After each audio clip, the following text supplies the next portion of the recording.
Welcome, seekers of hidden knowledge, to the mystical realm of the occult. Delve into the secrets of the universe as we journey together into the enigmatic world of ancient wisdom. Brought to you by your guide through the shadows of enlightenment, Wisdom Rocker. Uncover the mysteries, unlock the power, and journey with us as we explore the hidden depths within the pages of forgotten scrolls and ancient texts. Prepare to embark on a journey beyond the ordinary, where wisdom transcends time and knowledge is your greatest ally. Welcome to Wisdom Rocker. Prepare to awaken your inner sage. In this video, we will be uncovering the wisdom within the chapters of The Secret Teachings of All Ages. Manly P. Hall. The Ancient Mysteries and Secret Societies. Part 2. The entire history of Christian and pagan Gnosticism is shrouded in the deepest mystery and obscurity, for, while the Gnostics were undoubtedly prolific writers, little of their literature has survived. They brought down upon themselves the animosity of the early Christian Church, and when this institution reached its position of world power, it destroyed all available records of the Gnostic cultus. The name Gnostic means wisdom or knowledge, and is derived from the Greek gnosis. The members of the order claimed to be familiar with the secret doctrines of early Christianity. They interpreted the Christian mysteries according to pagan symbolism. Their secret information and philosophic tenets they concealed from the profane and taught to a small group only of especially initiated persons. Simon Magus, the magician of New Testament fame, is often supposed to have been the founder of Gnosticism.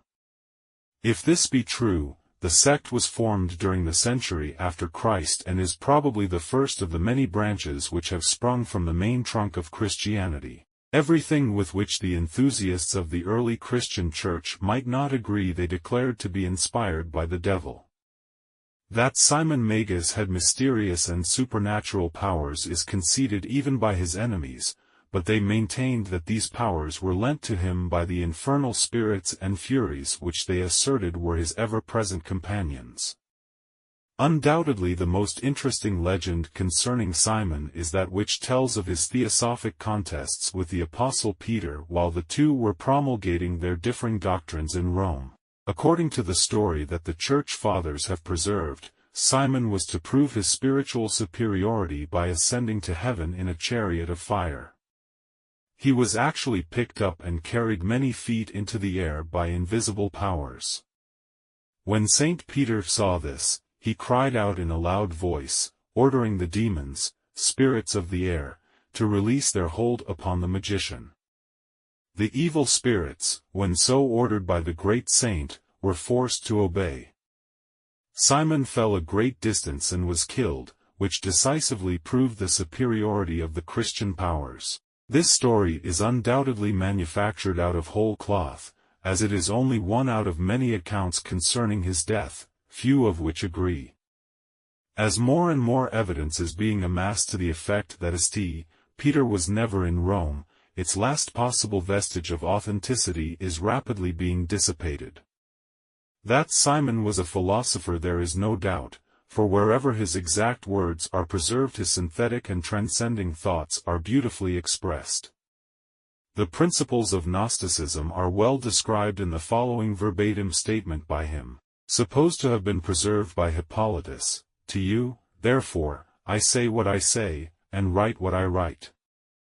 And the writing is this: of the universal eons, periods, planes, or cycles of creative and created life in substance and space, celestial creatures, there are two shoots, without beginning or end, springing from one root, which is the power invisible, inapprehensible silence, Bythos. Of these shoots one is manifested from above, which is the great power, the universal mind ordering all things, male, and the other, is manifested, from below, the great thought, female, producing all things. Hence pairing with each other, they unite and manifest the middle distance, incomprehensible air, without beginning or end. In this is the Father who sustains all things, and nourishes those things which have a beginning and end. See Simon Magus, by G. R. S. Mead. By this we are to understand that manifestation is the result of a positive and a negative principle, one acting upon the other, and it takes place in the middle plane, or point of equilibrium, called the pleroma. This pleroma is a peculiar substance produced out of the blending of the spiritual and material aeons. Out of the pleroma was individualized the demiurgus, the immortal mortal, to whom we are responsible for our physical existence and the suffering we must go through in connection with it. In the Gnostic system, 3 pairs of opposites, called syzygies, emanated from the Eternal One. These, with himself, make the total of 7. The 6, 3 pairs. Eons, living, divine principles, were described by Simon in the Philosophumena in the following manner. The first 2 were mind, nous, and thought, epinoia. Then came voice, phone, and its opposite, name, onoma, and lastly, reason, logismos, and reflection, enthymesis. From these primordial 6, united with the eternal flame, came forth the eons, angels, who formed the lower worlds through the direction of the demiurgus. See the works of H. P. Blavatsky. How this first Gnosticism of Simon Magus and Menander, his disciple, was amplified, and frequently distorted, by later adherents to the cult must now be considered. The school of Gnosticism was divided into 2 major parts, commonly called the Syrian cult and the Alexandrian cult. These schools agreed in essentials, but the latter division was more inclined to be pantheistic, while the former was dualistic. While the Syrian cult was largely Simonian, the Alexandrian school was the outgrowth of the philosophical deductions of a clever Egyptian Christian, Basilides by name, who claimed to have received his instructions from the Apostle Matthew. Like Simon Magus, he was an emanationist, with Neoplatonic inclinations.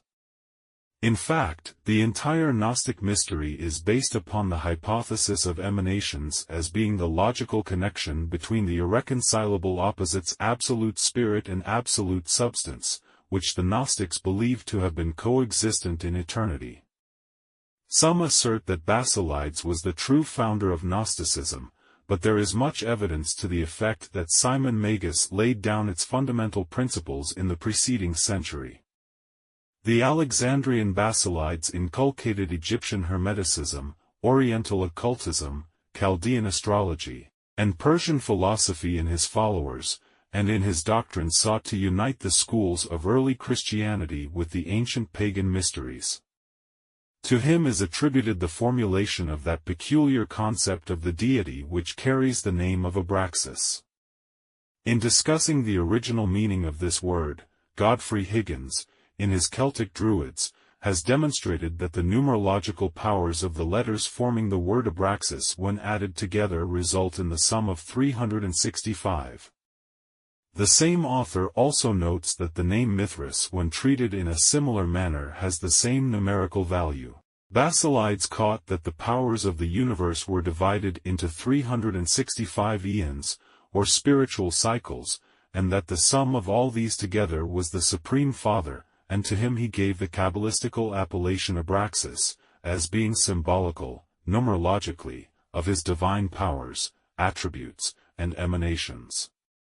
Abraxas is usually symbolized as a composite creature, with the body of a human being and the head of a rooster, and with each of his legs ending in a serpent. C. W. King, in his Gnostics and Their Remains, gives the following concise description of the Gnostic philosophy of Basilides, quoting from the writings of the early Christian bishop and martyr, Saint Irenaeus. He asserted that God, the uncreated, eternal Father, had first brought forth nous, or mind, this the logos, word, this again phronesis, intelligence, from phronesis sprung Sophia, wisdom, and dynamis, strength. In describing Abraxas, C. W. King says, Bellarmine considers the composite image, inscribed with the actual name Abraxas, to be a Gnostic pantheos, representing the Supreme Being, with the 5 emanations marked out by appropriate symbols.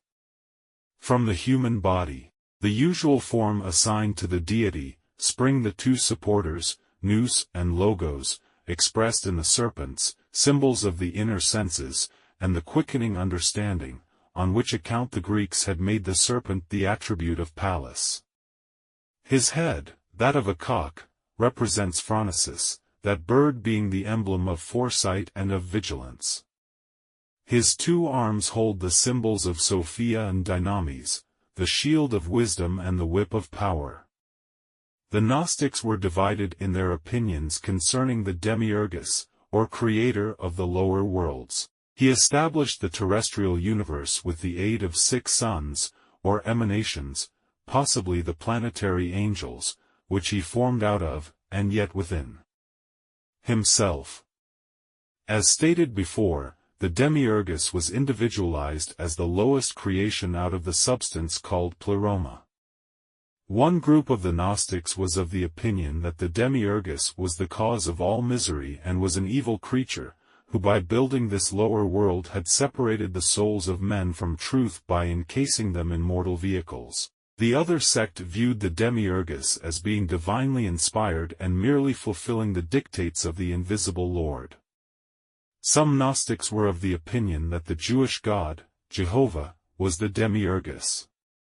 This concept, under a slightly different name, apparently influenced medieval Rosicrucianism, which viewed Jehovah as the Lord of the material universe rather than as the supreme deity. Mythology abounds with the stories of gods who partook of both celestial and terrestrial natures. Odin, of Scandinavia, is a good example of a deity subject to mortality, bowing before the laws of nature and yet being, in certain senses at least, a supreme deity. The Gnostic viewpoint concerning the Christ is well worthy of consideration. This order claimed to be the only sect to have actual pictures of the divine Syrian. While these were, in all probability, idealistic conceptions of the Savior based upon existing sculpturings and paintings of the pagan sun gods, they were all Christianity had. To the Gnostics, the Christ was the personification of Nous, the divine mind, and emanated from the higher spiritual eons. He descended into the body of Jesus at the baptism and left it again before the crucifixion. The Gnostics declared that the Christ was not crucified, as this divine Nous could not suffer death, but that Simon, the Cyrenian, offered his life instead, and that the Nous, by means of its power, caused Simon to resemble Jesus. Irenaeus makes the following statement concerning the cosmic sacrifice of the Christ.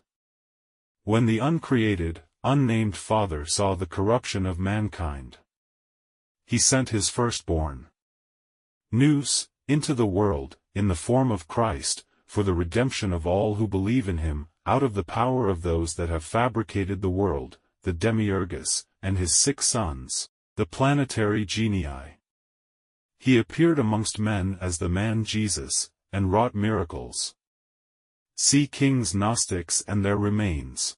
The Gnostics divided humanity into 3 parts, those who, as savages, worshipped only the visible nature, those who, like the Jews, worshipped the Demiurgus, and lastly, themselves, or others of a similar cult, including certain sects of Christians, who worship Nous, Christ, and the true spiritual light of the higher eons. After the death of Basilides, Valentinus became the leading inspiration of the Gnostic movement. He still further complicated the system of Gnostic philosophy by adding infinitely to the details. He increased the number of emanations from the Great One, the Abyss, to 15 pairs, and also laid much emphasis on the Virgin Sophia, or wisdom. In the books of the Savior, parts of which are commonly known as the Pistis Sophia, may be found much material concerning this strange doctrine of eons and their strange inhabitants. James Freeman Clarke, in speaking of the doctrines of the Gnostics, says, "These doctrines, strange as they seem to us, had a wide influence in the Christian Church.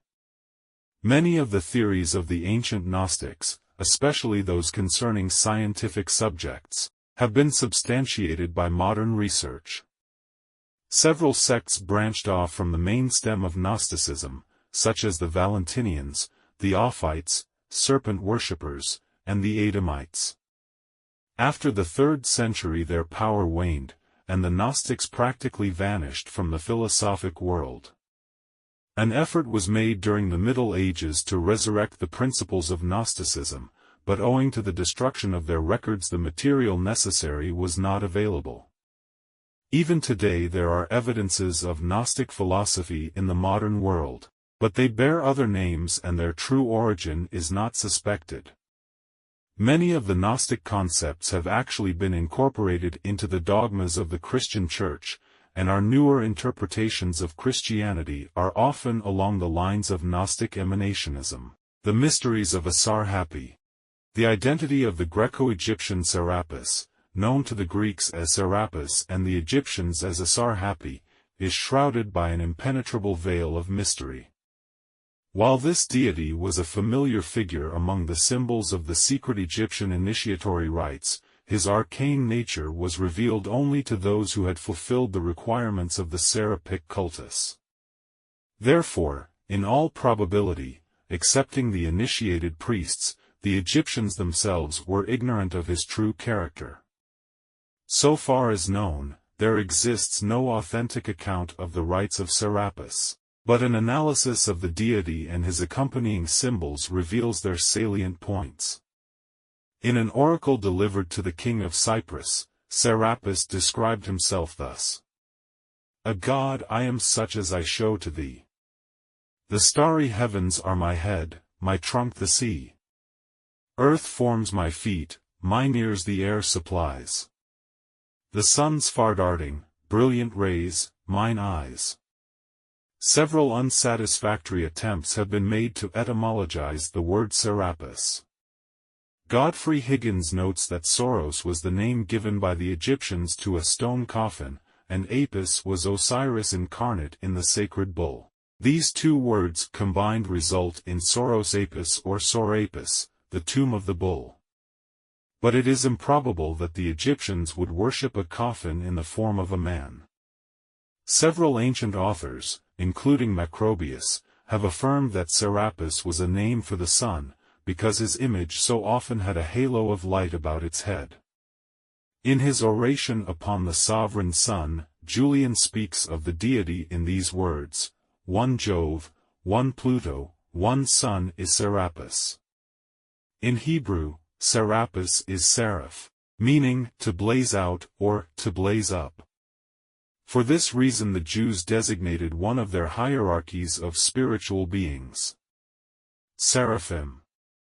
The most common theory, however, regarding the origin of the name Serapis is that which traces its derivation from the compound Osiris-Apis. At one time the Egyptians believed that the dead were absorbed into the nature of Osiris, the god of the dead.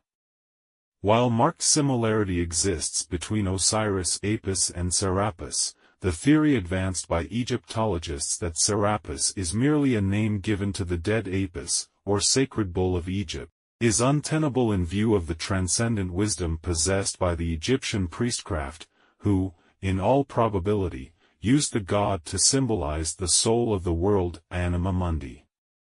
The material body of nature was called Apis, the soul which escaped from the body at death but was enmeshed with the form during physical life was designated Serapis. C. W. King believes Serapis to be a deity of Brahmanic extraction, his name being the Grecianized form of Sarada or Sripa, two titles ascribed to Yama, the Hindu god of death.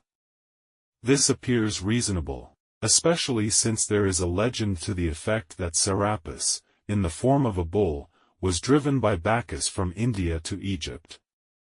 The priority of the Hindu mysteries would further substantiate such a theory.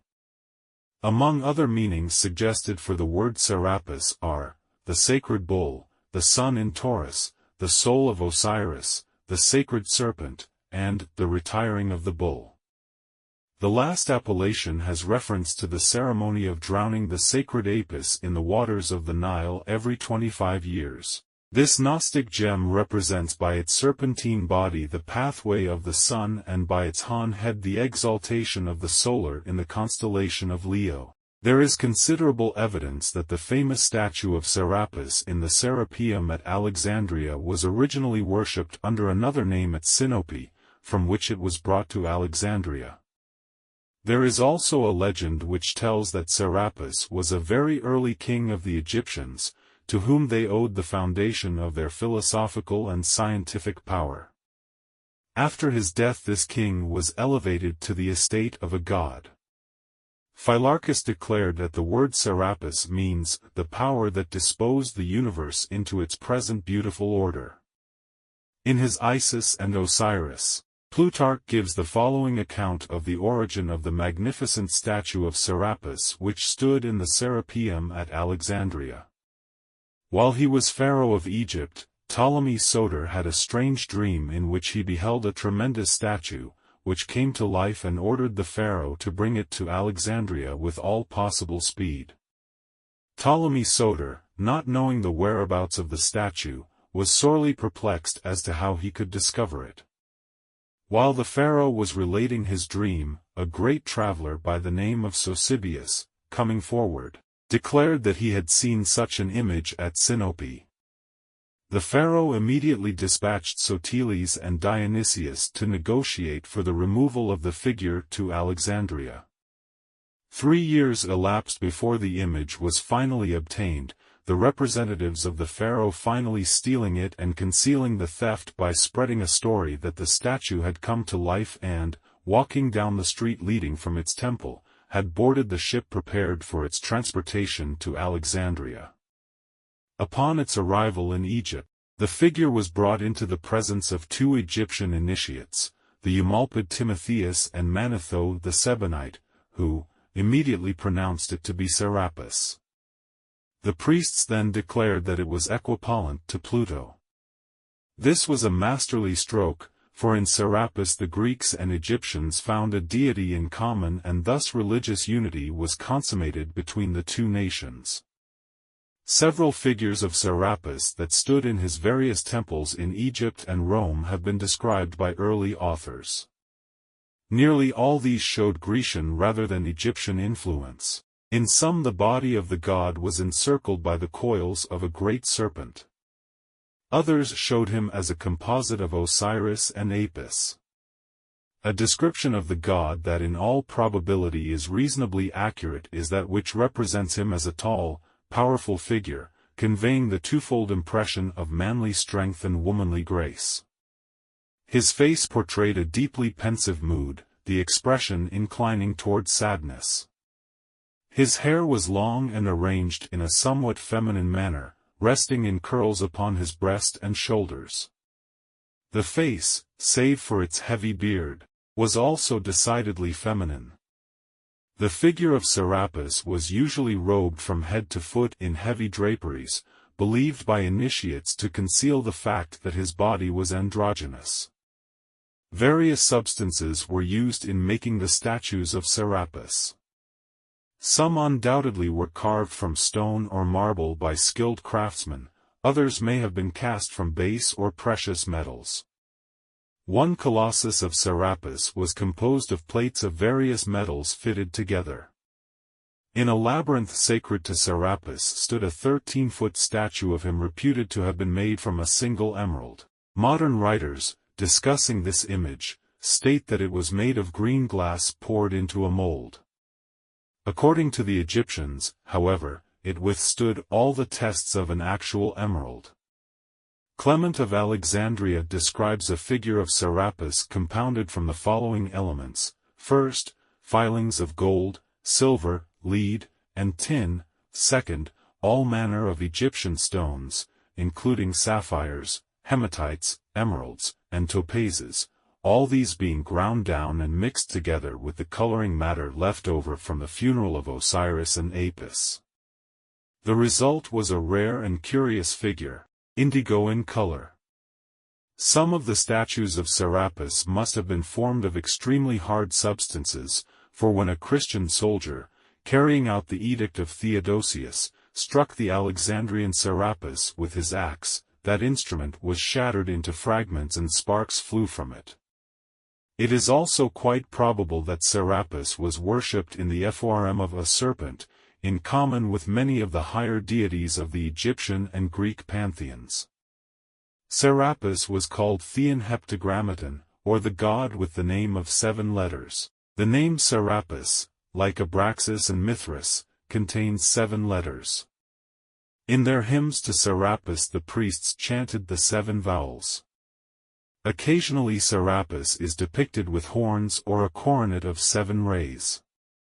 These evidently represented the 7 divine intelligences manifesting through the solar light. The Encyclopaedia Britannica notes that the earliest authentic mention of Serapis is in connection with the death of Alexander. Such was the prestige of Serapis that he alone of the gods was consulted in behalf of the dying king. The Egyptian secret school of philosophy was divided into the lesser and the greater mysteries, the former being sacred to Isis and the latter to Serapis and Osiris. Wilkinson is of the opinion that only the priests were permitted to enter the greater mysteries. Even the heir to the throne was not eligible until he had been crowned pharaoh, when, by virtue of his kingly office, he automatically became a priest and the temporal head of the state religion. See Wilkinson's Manners and Customs of the Egyptians. A limited number were admitted into the greater mysteries, these preserved their secrets inviolate. Much of the information concerning the rituals of the higher degrees of the Egyptian mysteries has been gleaned from an examination of the chambers and passageways in which the initiations were given. Under the temple of Serapis destroyed by Theodosius were found strange mechanical contrivances constructed by the priests in the subterranean crypts and caverns where the nocturnal initiatory rites were celebrated. These machines indicate the severe tests of moral and physical courage undergone by the candidates. After passing through these tortuous ways, the neophytes who survived the ordeals were ushered into the presence of Serapis, noble and awe-inspiring figure illumined by unseen lights. Labyrinths were also a striking feature in connection with the rites of Serapis, and E. A. Wallace Budge, in his Gods of the Egyptians, depicts Serapis, minotaur-like, with the body of a man and the head of a bull. Labyrinths were symbolic of the involvements and illusions of the lower world through which wanders the soul of man in its search for truth. In the labyrinth dwells the lower animal man with the head of the bull, who seeks to destroy the soul entangled in the maze of worldly ignorance. In this relation Serapis becomes the trier or adversary who tests the souls of those seeking union with the immortals. The maze was also doubtless used to represent the solar system, the bullman representing the sun dwelling in the mystic maze of its planets, moons, and asteroids. The Gnostic mysteries were acquainted with the arcane meaning of Serapis, and through the medium of Gnosticism this god became inextricably associated with early Christianity. In fact, the Emperor Hadrian, while traveling in Egypt in AD 24, declared in a letter to Servianus that the worshippers of Serapis were Christians and that the bishops of the church also worshipped at his shrine. He even declared that the patriarch himself, when in Egypt, was forced to adore Serapis as well as Christ. See Parsons' New Light on the Great Pyramid. The little suspected importance of Serapis as a prototype of Christ can be best appreciated after a consideration of the following extract from C. W. King's Gnostics and Their Remains. There can be no doubt that the head of Serapis, marked as the face is by a grave and pensive majesty, supplied the first idea for the conventional portraits of the Savior. The Jewish prejudices of the first converts were so powerful that we may be sure no attempt was made to depict his countenance until some generations after all that had beheld it on earth had passed away. Serapis gradually usurped the positions previously occupied by the other Egyptian and Greek gods, and became the supreme deity of both religions. His power continued until the 4th century of the Christian era. In AD 385, Theodosius, that would be exterminator of pagan philosophy, issued his memorable edict De Idolo Serapidis Deruendo. When the Christian soldiers, in obedience to this order, entered the Serapeum at Alexandria to destroy the image of Serapis which had stood there for centuries, so great was their veneration for the god that they dared not touch the image lest the ground should open at their feet and engulf them. At length, overcoming their fear, they demolished the statue, sacked the building, and finally as a fitting climax to their offense burned the magnificent library which was housed within the lofty apartments of the Serapeum. Several writers have recorded the remarkable fact that Christian symbols were found in the ruined foundations of this pagan temple. Socrates, a church historian of the 5th century, declared that after the pious Christians had razed the Serapeum at Alexandria and scattered the demons who dwelt there under the guise of gods, beneath the foundations was found the monogram of Christ. Two quotations will further establish the relationship existing between the mysteries of Serapis and those of other ancient peoples. The first is from Richard Payne Knight's Symbolical Language of Ancient Art and Mythology, hence Vero, in De Lingua Latina, says that Coelum and Terra, that is universal mind and productive body, were the great gods of the Samothracian mysteries, and the same as the Serapis and Isis of the later Egyptians, the Tatos and Astarte of the Phoenicians, and the Saturn and Ops of the Latins. The second quotation is from Albert Pike's Morals and Dogma. Says Martianus Capella, in his hymn to the sun, dwellers on the Nile adore as Serapis, and Memphis worships as Osiris. In the sacred rites of Persia thou art Mithras, in Phrygia, Hades, and Libya bows down to thee as Ammon, and Phoenician Byblos as Adonis. Thus the whole world adores thee under different names. The Odinic Mysteries. The date of the founding of the Odinic Mysteries is uncertain, some writers declaring that they were established in the 1st century before Christ, others, the 1st century after Christ. Robert McCoy, 33°, gives the following description of their origin.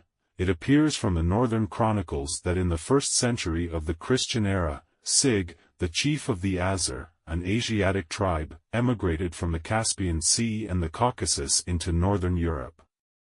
He directed his course northwesterly from the Black Sea to Russia, over which, according to tradition, he placed one of his sons as a ruler, as he is said to have done over the Saxons and the Franks. He then advanced through Cimbria to Denmark, which acknowledged his 5th son Skjold as its sovereign, and passed over to Sweden, where Gylf, who did homage to the wonderful stranger, and was initiated into his mysteries, then ruled. He soon made himself master here, built Sigtuna as the capital of his empire, and promulgated a new code of laws, and established the sacred mysteries. He, himself, assumed the name of Odin, founded the priesthood of the 12 Drotters, Druids, who conducted the secret worship, and the administration of justice, and, as prophets, revealed the future.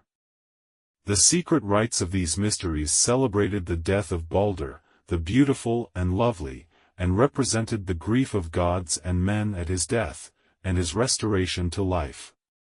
General History of Freemasonry. After his death, the historical Odin was apotheosized, his identity being merged into that of the mythological Odin, god of wisdom, whose cult he had promulgated. Odinism then supplanted the worship of Thor, the Thunderer, the supreme deity of the ancient Scandinavian pantheon.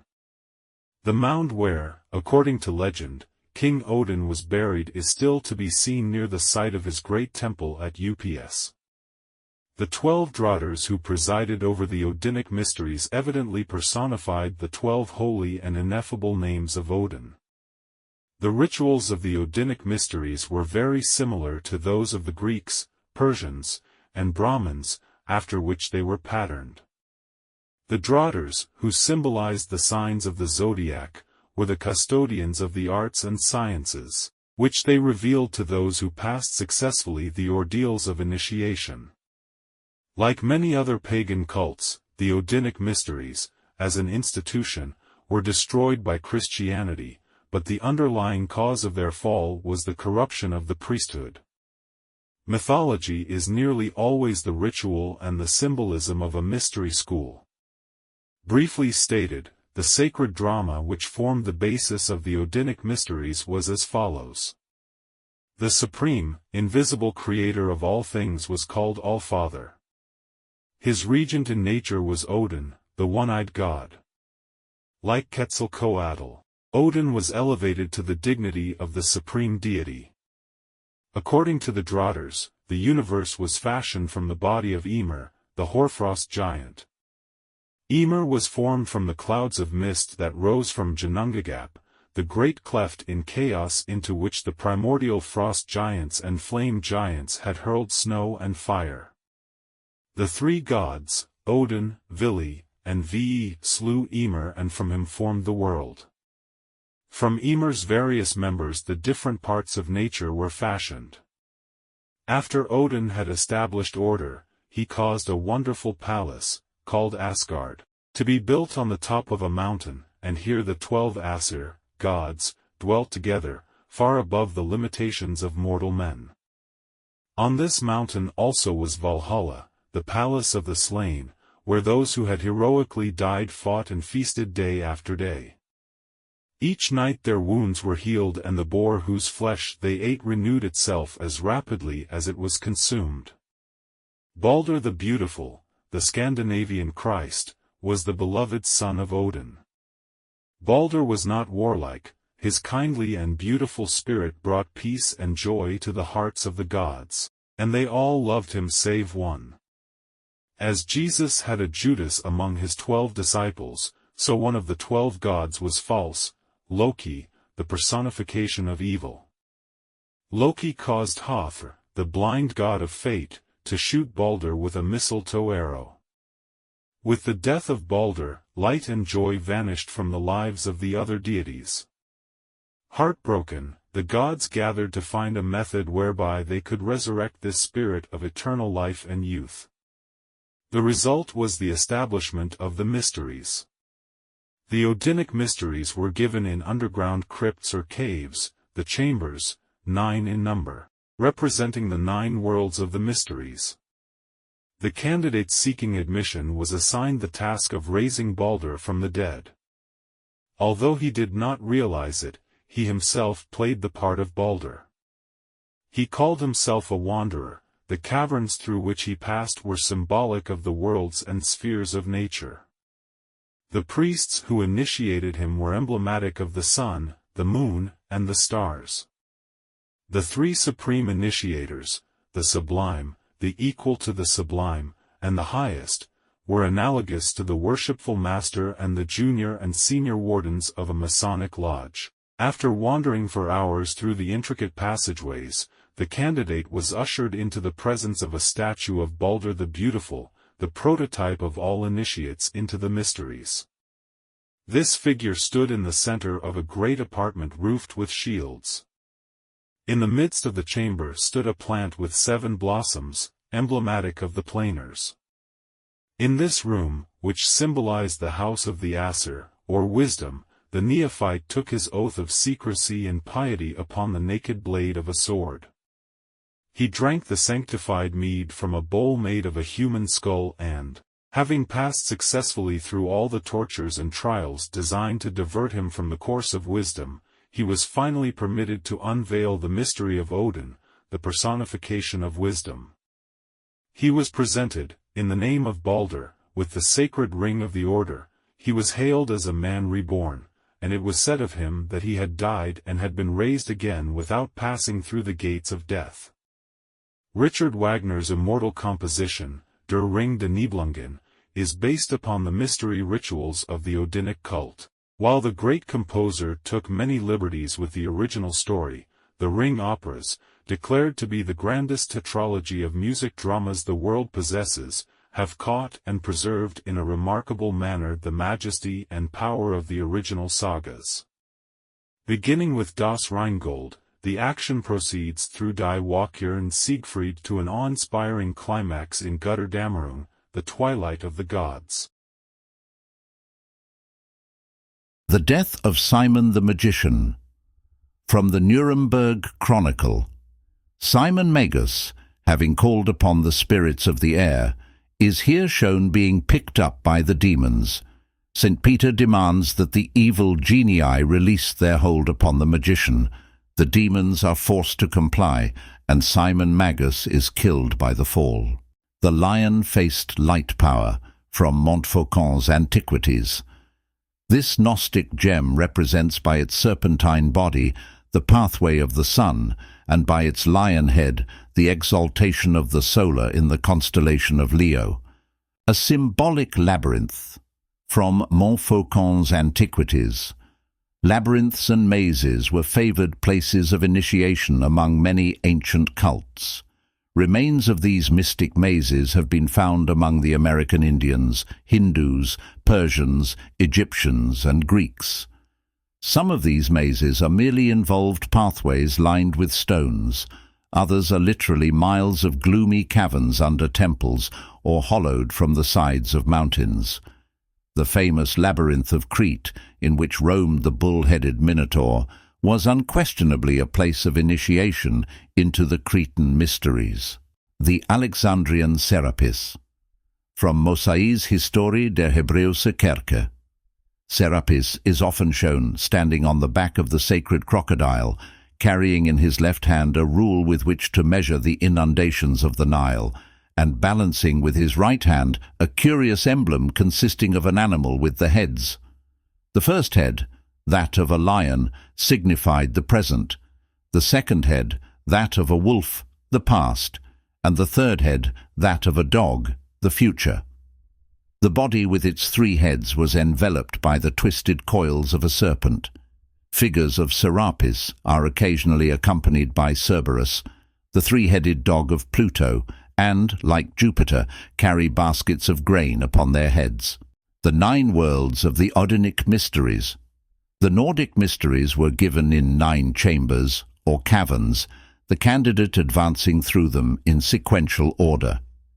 These chambers of initiation represented the 9 spheres into which the Drotars divided the universe. 1. Asgard, the heaven world of the gods. 2. Alfheim, the world of the light and beautiful elves, or spirits.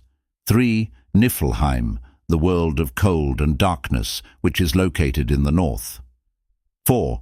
Jotunheim, the world of the giants, which is located in the east. 5. Midgard, the earth world of human beings, which is located in the midst, or middle place. 6. Vanaheim, the world of the Vans, which is located in the west. 7. Muspelheim, the world of fire, which is located in the south. 8. Svartalfaheim, the world of the dark and treacherous elves, which is under the earth. And 9. Helheim, the world of cold and the abode of the dead, which is located at the very lowest point of the universe. It is to be understood that all of these worlds are invisible to the senses, except Midgard, the home of human creatures.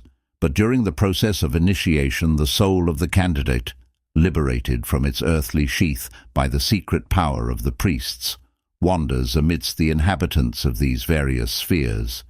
There is undoubtedly a relationship between the 9 worlds of the Scandinavians and the 9 spheres, or planes, through which initiates of the Eleusinian mysteries passed in their ritual of regeneration. Thanks for watching the Wisdom Rocker. Don't forget to like, comment, and share.